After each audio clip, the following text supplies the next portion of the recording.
Hello, എല്ലാവർക്കും നമസ്കാരം. എല്ലാവർക്കും പുതിയൊരു വീഡിയോയിലേക്ക് സ്വാഗതം. അപ്പോൾ സബ്സ്ക്രൈബ് ചെയ്യാത്തവർ ഒന്ന് സബ്സ്ക്രൈബ് ചെയ്യാനും അതുപോലെ തന്നെ ലൈക്ക് അടിക്കാനും കമൻ്റ് ഇടാനും മറന്നു പോയിട്ട് ആ കമൻ്റ് ഇടുന്നതൊക്കെ എനിക്കൊരു സന്തോഷമാണ്. ചിലപ്പോൾ ഒരു ദിവസം കമൻറ്റിന് മറുപടി തരാൻ പറ്റിയില്ലെങ്കിലും പിറ്റേ ദിവസം തരും കേട്ടോ. അപ്പോൾ ഓക്കെ, ഞാൻ രാവിലെ ചേട്ടൻ ചോറ് വാർത്ത് വെച്ചിട്ടുണ്ട്. ഞാൻ ചായ വയ്ക്കാനുള്ള പരിപാടിയാണ് കേട്ടോ. അപ്പോൾ തലേദിവസം തന്നെ എല്ലാതും അരിഞ്ഞു വെച്ചിട്ടുണ്ട്.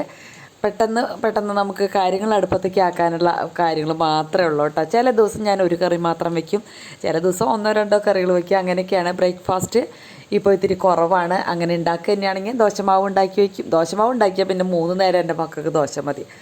അത് കാരണം ഞാൻ ഒന്നരട്ടൊക്കെ അത് ഉണ്ടാക്കുക.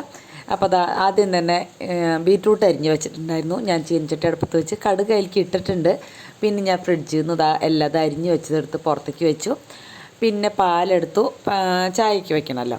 ചില ദിവസം പാൽ ചായ, ചില ദിവസം കട്ട ചായ. കൂട്ടുകാർക്ക് അറിയാമല്ലോ ഇപ്പോൾ എൻ്റെ റൊട്ടീൻ എന്താണെന്ന് ഏറെക്കുറെയൊക്കെ എല്ലാവർക്കും അറിയുണ്ടാവും. അപ്പോൾ അങ്ങനെ ചായയൊക്കെ സെറ്റാക്കിയിട്ടുണ്ട്. അതിനിടയ്ക്ക് നമ്മുടെ കടുക് അപ്പോൾ അവിടെ കിടന്ന് പൊട്ടിയിട്ടുണ്ടായിരുന്നു. അതിലേക്ക് കുനുകുനന്നെ അരിഞ്ഞ പച്ചമുളക് അങ്ങോട്ട് ഇട്ട് കൊടുക്കുക. ഇത് മെഴുക്ക് പറ്റിയാക്കണമെങ്കിൽ അങ്ങനെ ഉണ്ടാക്കാം. ഞാനിന്ന് പച്ചമുളക് ഇട്ടിട്ട് ഉണ്ടാക്കിയതെന്ന് മാത്രം കേട്ടോ. പച്ചമുളക് നന്നായിട്ട് മൂക്കണം, കളർ അങ്ങോട്ട് മാറണം, ഒരു വെള്ള കളർ ഉണ്ടല്ലോ അത് വരണം. അപ്പോൾ അതവിടെ കിടക്കട്ടെ. അപ്പോഴേക്കും ഞാൻ വിചാരിച്ചു വേഗം ചായ ഒന്ന് നന്നായിട്ട് ആറ്റിയതിന് ശേഷം കേട്ടോ ഞാൻ അരിച്ചത്. നന്നായിട്ട് ചായ ആറ്റുമ്പോഴാണ് നല്ല ടേസ്റ്റ് എനിക്ക് തോന്നാറ്. അങ്ങനത്തെ ചായ പകർത്തി കഴിഞ്ഞപ്പോഴേക്കും നമ്മുടെ പച്ചമുളക് നല്ല മൊരിഞ്ഞു. അപ്പം ഞാൻ വേഗം ബീറ്റ്റൂട്ട് അരിഞ്ഞു വെച്ചത് അതിലേക്ക് ഇട്ട് കൊടുത്തു. തലേദിവസം തന്നെ നമ്മുടെ ചോപ്പർ റൂട്ട് ഉണ്ടെങ്കിൽ ബീറ്റ്റൂട്ടും ക്യാരറ്റും ക്യാബേജും ഒന്നും അരിയാനായിട്ട് ഒരു ബുദ്ധിമുട്ടും ഇല്ല. ആദ്യം എനിക്ക് ഭയങ്കര ബുദ്ധിമുട്ടായിരുന്നു ഇതൊക്കെ. ചേട്ടൻ നാളികേരം ചെരുകി വെച്ചിട്ടുണ്ട്. ഞാൻ ആ ബീറ്റ്റൂട്ടിന് എന്ത് പാത്രങ്ങൾ നമ്മൾ ഉപയോഗിച്ചോ അതപ്പോൾ തന്നെ കഴുകി വയ്ക്കണം കേട്ടോ. അല്ലെങ്കിൽ പിന്നെ അത് വേറെ എവിടെയെങ്കിലും ആവും, അല്ലെങ്കിൽ ആ പാത്രത്തിൽ തന്നെ കളറാവും. അങ്ങനെയൊക്കെയാണ്. പിന്നെ ഞാനൊരു തരി ഉപ്പും കൂടി ഇട്ട് കൊടുത്തു. ബീറ്റ്റൂട്ടിൽ എപ്പോഴും ഇത്തിരി കുറച്ച് വേണം കേട്ടോ ഉപ്പിടാനായിട്ട്. നന്നായിട്ടൊന്ന് മിക്സ് ചെയ്ത് മൂടി വെച്ചു കേട്ടോ. ഇനി അതവിടെ കിടന്ന് വെന്തോട്ടെ. പിന്നെ ഞാൻ വിചാരിച്ചു ഇനിയിപ്പോൾ അതവിടെ കിടന്ന് വെന്തോളുമല്ലോ, ചായ കുടിക്കാമെന്ന് വിചാരിച്ചു. ചായ കുടിച്ചിട്ട് ബാക്കിയുള്ള പരിപാടി തുടങ്ങാമെന്ന് വിചാരിച്ചു. ചേട്ടന് ഞാൻ ഇതിൽ ചായ കൊണ്ട് കൊടുത്തു. എന്നും ഞാൻ ചേട്ടൻ ഇങ്ങനെ ചായ കൊണ്ട് കയ്യിൽ കൊടുക്കണ ആളൊന്നല്ല. ചിലപ്പോൾ എനിക്കായിരിക്കും എടുത്തുകൊണ്ട് തരുന്നത്. അപ്പോൾ അതൊക്കെ അങ്ങനെ ഓരോ ദിവസം ഓരോ പ്രത്യേകതകളാണ് കേട്ടോ. ഇന്നിപ്പോൾ ഞാൻ കൊണ്ടു കൊടുത്തു എന്ന് മാത്രം. ഞാനും കൂടി അവിടെ ഇരുന്ന് കുടിക്കാൻ ചെന്നതുകൊണ്ട്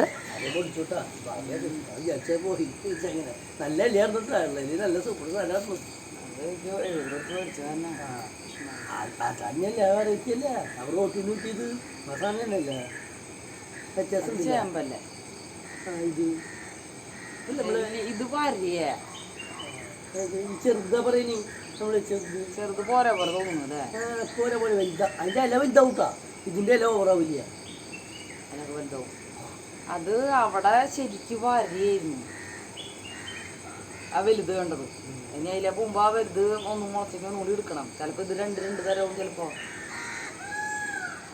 അങ്ങനെ ചെടിയുടെ വിശേഷങ്ങളൊക്കെ പറഞ്ഞ് ചായ കുടിച്ചു. അപ്പോൾ അതാ കുറച്ച് കമൻറ്റ് ഇട്ടിട്ടുണ്ടായിരുന്നു ഈ ചെടികളൊക്കെ ഒന്ന് വെട്ടിക്കളയാനായിട്ട്. അപ്പോൾ ഇത് വെട്ടിക്കളഞ്ഞ അപ്പുറത്ത് കാടാണ്. അപ്പോൾ അത് കാണാൻ ഏറ്റവും നല്ലത് നമ്മുടെ ഈ ചെമ്പരത്തിയും അവിടെ മൈലാഞ്ചി അങ്ങനത്തെയൊക്കെയാണ്. അത് ഉണ്ടായിക്കോട്ടെ എന്ന് വിചാരിച്ചിട്ടാണ് ഞാനത് വെട്ടിക്കളയാത്തത്.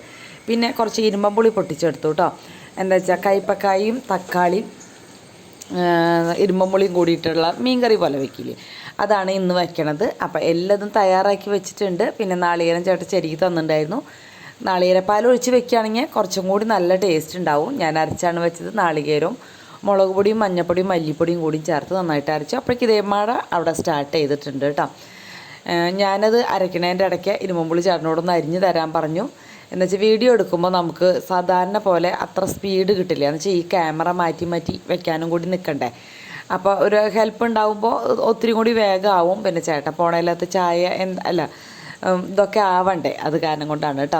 ഇത് കഴിഞ്ഞ് വൈകുന്നേരം വീഡിയോ എടുത്ത് വീക്കെൻഡ് വ്ളോഗ് ക്ലീനിങ് വ്ളോഗ് ഇടണം എന്നാണ് ഇന്ന് ശരിക്കും ഞാൻ വിചാരിച്ചത്. പക്ഷേ എനിക്ക് വൈകുന്നേരം നല്ല തലവേദനയായിരുന്നു കേട്ടോ. കുറേ അധികം വിഷമിച്ചിട്ടാണ് ഞാൻ എഡിറ്റ് ചെയ്ത് തന്നെ. വീഡിയോ രാവിലെ പിടിച്ചതുകൊണ്ട് പിന്നെ വലിയ ബുദ്ധിമുട്ടുണ്ടായിരുന്നില്ല. അപ്പോഴേക്ക് നല്ല മഴയും നല്ല കാറ്റും ഒക്കെ തുടങ്ങിയിട്ടുണ്ട്. അവിടെ കുറച്ച് ദിവസമായില്ലേ മഴയും കാറ്റൊക്കെ. മെയ് മാസത്തിൽ സാധാരണ ഇങ്ങനൊരു മഴ പതിവ് ഇല്ല. ചില കൊല്ലങ്ങളൊക്കെ ഉണ്ടാവുള്ളൂ. അപ്പോൾ അതാ ഇരുമ്പമ്പുളിയും തക്കാളി ഒരു കുഞ്ഞ് സവോള ഇടുക. പിന്നെ ഇരുമ്പുളിക്ക് ഓരോ മാങ്ങയോ കുടംപുളിയൊക്കെ ഇടണമെങ്കിൽ ഇടാം. പിന്നെ ഇഞ്ചി പച്ചമുളക് കറിവേപ്പില ഒക്കെ ഇട്ടിട്ട് പിന്നെ നാളികേരം അരച്ചും കൂടി ചേർത്ത് അവിടെ മിക്സ് ചെയ്ത് വെച്ചിട്ടുണ്ട്. അപ്പോഴേക്കും നമ്മുടെ ബീറ്റ്റൂട്ട് അടിപൊളിയായിട്ടുണ്ട്. ഇനി കുറച്ച് നേരം ഒന്ന് പരത്തിയിട്ടിട്ട് ഒന്ന് മുരിഞ്ഞോട്ടെ എന്ന് വിചാരിച്ച് പരത്തിയിട്ടു. പിന്നെ 1-2 പാത്രങ്ങൾ ഉണ്ടായിരുന്നുള്ളൂ, അത് അങ്ങോട്ട് വേഗം കഴുകി വെച്ചു കേട്ടോ. എന്നുവെച്ചാൽ പിന്നെ ഇനി വൈകുന്നേരം വരുമ്പോഴേക്ക് പിള്ളേരുടെ വക ഒരു നിരത്തിലുണ്ട്, പിന്നെ എൻ്റെ വകയും കൂടി നിരത്തിയിട്ടിട്ട് പോയിട്ടുണ്ടെങ്കിൽ ഭയങ്കര വൃത്തികേടാവും വൈകുന്നേരം വരുമ്പോൾ. അപ്പോൾ അത് കാരണം പരമാവധി കാലത്ത് തന്നെ ആ പാത്രങ്ങൾ കഴുകി അങ്ങോട്ട് വെച്ചിട്ട് പോവാറുണ്ട്. കപ്പും എല്ലാതും റെഡിയാക്കി.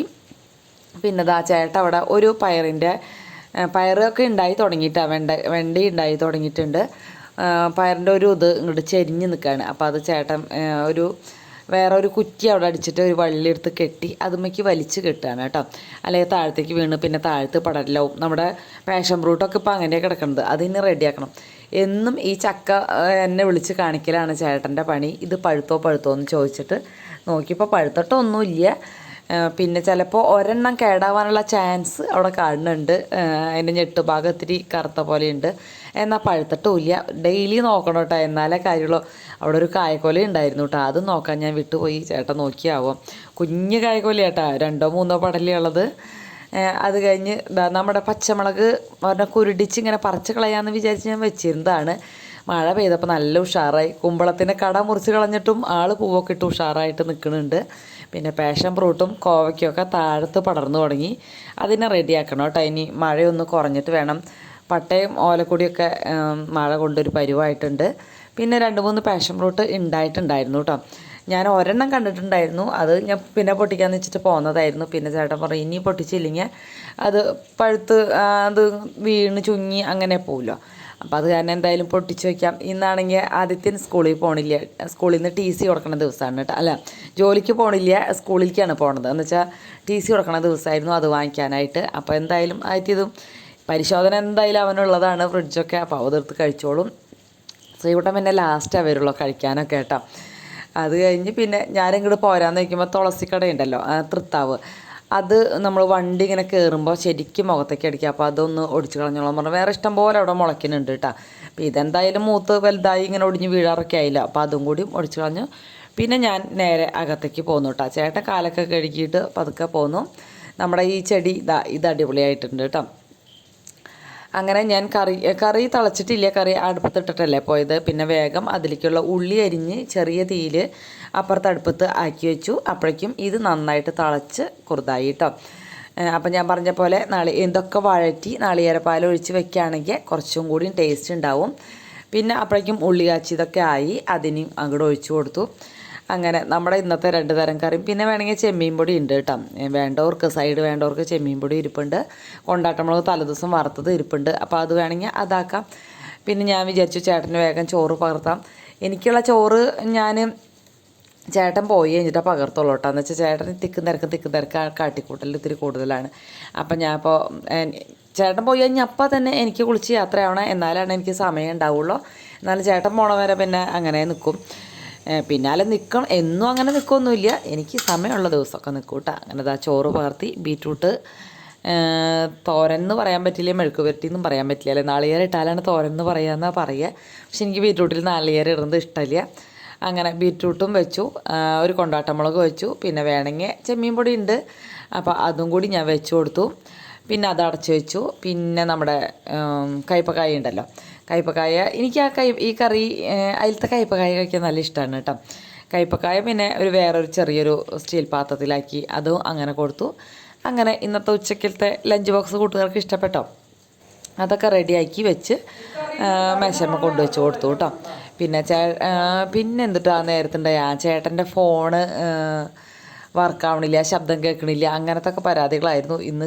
ചേട്ടൻ്റെ വണ്ടി ഇതൊക്കെ ഊരിങ്ങാട്ട് ഇത് സഞ്ചിയിലാക്കി കൊണ്ടുപോകും. എന്താ വെച്ചാൽ നമ്മുടെ തൃശ്ശൂർ പാപ്പൻ്റെ വീട്ടിലാണ് ഈ വണ്ടി കൊണ്ടുവയ്ക്കുക. എന്നിട്ട് നടന്നിട്ടാണ് ജോലിക്ക്, അവിടെ നിന്ന് നടന്നിട്ടാണ് പോവുക കേട്ടോ. പിന്നെ അന്ന് കുറി വയ്ക്കാനുണ്ടായിരുന്നു, അപ്പോൾ അതിനുള്ള കാശ് തരണ തിരക്കിലാണ് ചേട്ടൻ. പിന്നെ എനിക്ക് ബസ് ചാർജ് ചേട്ടനാണ് ദിവസം തരിക കേട്ടോ. എൻ്റെ പൈസ അങ്ങനെ തന്നെ വല്ല കുറി വയ്ക്കുക, ലോൺ അടയ്ക്കുക, അങ്ങനെയൊക്കെയാണ് ചെയ്യുക. അതിൽ നിന്ന് എടുക്കില്ല ചേട്ടൻ. എനിക്ക് ഡെയിലി കുറേശ്ശെ കാശ് അങ്ങനെ തരിക. ആദ്യത്തിനുള്ളതും വയ്ക്കും കേട്ടോ, എന്നാദ്യത്തിനില്ല. പിന്നെ ചേട്ടൻ്റെ മൊബൈലിൽ ചാർജ് കയറാത്തതിൻ്റെ പരാതിയാണ്. അപ്പം ഞാനത് നോക്കിയതാണ് കേട്ടോ. അപ്പോൾ എനിക്ക് അത്ര ശരിയായില്ല. ആദിത്യൻ ഒക്കെ ശരിയാക്കി വെക്കും ഇങ്ങനത്തെ കാര്യങ്ങളൊക്കെ, ടിക്കുമത്ത് കാര്യങ്ങളൊക്കെ. ഞാൻ പിന്നെ വേഗം പോയി കാശൊക്കെ ബാഗിലെടുത്ത് വെച്ച് ബാഗ് എടുത്ത് ഒതുക്കി. അതിൽ കണ്ണാടയാണ് ഞാൻ മെയിനായിട്ട് വയ്ക്കുക. കണ്ണാട വയ്ക്കാണ്ട് കമ്പ്യൂട്ടറൊക്കെ ഉപയോഗിച്ച് ഇപ്പോൾ തലവേദന എടുക്കും കേട്ടോ. അപ്പോൾ അത് കാരണം കണ്ണാട ഉണ്ടോയെന്ന് മെയിനായിട്ട് നോക്കും. പിന്നെ ഇപ്പം പിന്നെ കുട വേണമല്ലോ. എല്ലാ കുടയെടുത്ത് ഞാൻ ടീപ്പോയുടെ അടിയിൽ കൊണ്ടുവച്ചു. ഇനി ആർക്കെങ്കിലും പോണ നേരത്ത് കുട കാണാത്തവരുണ്ടെങ്കിൽ വേഗം ആ കുട എടുത്തിട്ട് അങ്ങോട്ട് പൊക്കോടെ. അല്ലെങ്കിൽ ഞാൻ എനിക്ക് ഒതുക്കി വയ്ക്കണോടത്ത് ഒതുക്കി വെച്ചാൽ ആർക്കും അത് കിട്ടില്ല. അപ്പം മഴക്കാലം കഴിയുന്നവരെ എന്തായാലും ടീപ്പോയുടെ അടിയിൽ കുടകൾ ഇരിക്കട്ടെ എന്ന് വിചാരിച്ചു. ഞാൻ എൻ്റെ ചോറ്റുപാത്രമൊക്കെ എടുത്തിട്ട് ചോറ് പകർത്താൻ കൊണ്ടുപോവാണ് കേട്ടോ. അത് കഴിഞ്ഞ് എനിക്ക് ഡ്രസ്സ് മാറാനുള്ളത് തേക്കാനായിട്ട് പോവാണ്. ചേട്ടനോട് വേഗം ഇനി ഇറങ്ങിക്കോളാൻ പറയുകയാണ് കേട്ടോ. എന്താ വെച്ചാൽ എനിക്ക് നേരം വൈകും ഇനിയും വർത്താനം പറഞ്ഞ് നിന്നാലേ. പിന്നെ ചേട്ടൻ ഇറങ്ങാണ്ടായപ്പോൾ ഞാൻ വേഗം തന്നെ കയറിപ്പോയി തേക്കാൻ മുകളിലാണ് കേട്ടോ തേക്കാൻ. അപ്പോൾ പിന്നെ ആൾ വേഗം ഇറങ്ങി വർത്താനം പറയാൻ നിൽക്കാണ്ട്. പിന്നെ എനിക്ക് ഇനിയുള്ള കാര്യങ്ങൾ ഷൂട്ട് ചെയ്യാനായിട്ട് അത്ര പറ്റില്ല. എന്താ വെച്ചാൽ ഒരു തിക്കും തിരക്കാണ് കേട്ടോ. പിന്നെ എൻ്റെ എല്ലാ കാര്യങ്ങളൊക്കെ കഴിഞ്ഞു, ഡ്രസ്സൊക്കെ മാറി ഇനി ഞാനും പോവുകയാണ്. അപ്പോൾ ഇന്നത്തെ വ്ളോഗ് ഒരു കുഞ്ഞു വ്ളോഗാണ്. അത്ര വലിയ പ്രത്യേകതകളില്ലാത്ത എൻ്റെ കൊച്ചു സന്തോഷങ്ങൾ മാത്രമുള്ള, അല്ലെങ്കിൽ രാവിലത്തെ എൻ്റെ ഇഷ്ടങ്ങൾ എന്നൊക്കെ പറയാം, അങ്ങനത്തെ ഒരു വീഡിയോ ആണ് ഇന്ന്. ഞാൻ പറയില്ലേ ക്ലീനിങ് വീഡിയോ ഒക്കെ വീക്കെൻഡ് ക്ലീനിങ് ഒക്കെ ഇടണം എന്നൊക്കെ വിചാരിച്ചു. വയ്യാണ്ടായി വൈകുന്നേരം ആയിരിക്കും, തലവേദന ഉണ്ടായിരുന്നു ഇന്നത്തെ ദിവസം. പിന്നെ നമ്മൾ നടന്ന് പോണത് എങ്ങനെയാണ് കേട്ടോ. ശരിക്കും പറയാമെന്ന് വെച്ചാൽ മോഹൻലാൽ സിനിമയിലെ പാട്ട് സീൻ പോലെയാണ് അകലെന്ന് ഷൂട്ട് ചെയ്യുകയാണെങ്കിൽ. അങ്ങനെ കുറച്ച് സ്ഥലമുള്ളൂ കേട്ടോ. ഇങ്ങനെ പിന്നെയൊക്കെ വീടുകളാണ്. അങ്ങനെ നടന്നു പോയി. പിന്നെ അതിനിടയ്ക്ക് ഒരു കനാലുണ്ട്, നമ്മുടെ പീച്ചിൽ നിന്ന് വെള്ളം വരുന്നതാണ് കേട്ടോ ഈ ഒരു കനാൽ. അതൊക്കെ കഴിഞ്ഞ് അങ്ങനെ ബസ്സിലേറി, ബസ് വരുന്നതൊക്കെ ഷൂട്ട് ചെയ്യുന്ന വെച്ച് നടന്നില്ല. അപ്പോൾ ഇന്നത്തെ വീഡിയോ കൂട്ടുകാർക്ക് ഇഷ്ടപ്പെട്ടെങ്കിൽ ലൈക്ക് അടിക്കാനും കമൻറ്റ് ചെയ്യാനും സബ്സ്ക്രൈബ് ചെയ്യാത്തവരുണ്ട് ഇനിയും. അപ്പോൾ സബ്സ്ക്രൈബ് ചെയ്യാൻ മറന്നു പോകരുത്. കാണുന്നവർ മുഴുവൻ